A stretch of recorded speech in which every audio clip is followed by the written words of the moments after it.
ভোটের পর আলোচনার কেন্দ্রবিন্দুতে থাকে এক্সিট পোল, কিন্তু ফলাফলের পর দেখা যায় অনেক সময় এর প্রেডিকশন মেলে না। কিন্তু কেন? সমস্যা সংখ্যায় নয়, সমস্যাটা আসলে পদ্ধতিতে।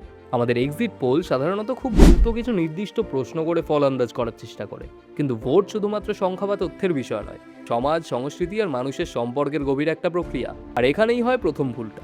অনেক সময় প্রশ্ন এমনভাবে করা হয় যা মানুষের আসল উত্তর বের করে আনে না, বরং উত্তরকে প্রভাবিত করে। আবার আপনি কাকে ভোট দিলেন এই প্রশ্নে অনেকেই খোলাখুলি সত্যি না বলে দেয় নিরাপদ উত্তর। তার উপর যারা সহজে উত্তর দেন তারা যে বেশিরভাগ সময়ই রাজনৈতিকভাবে খুব সক্রিয় বা স্পষ্ট সমর্থক। কিন্তু নীরব ভোটার, দ্বিধায় থাকা ভোটার বা সামাজিক কারণে চুপ থাকা মানুষদের কি হলো?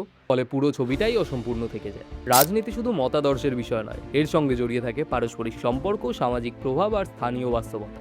এই গভীর স্তরগুলো না বুঝে শুধু তথ্য কুড়িয়ে বিশ্লেষণ করলে ভুল তো হবেই। তাই এক্সিট পোলের ব্যর্থতা শুধু ফল মেলাতে না পারার ব্যর্থতা নয়, সমাজকে ঠিকভাবে না বোঝারও ব্যর্থতা। এরকম আরও ভিডিও পেতে সাবস্ক্রাইব করুন কিউরিয়াস বাঙালি।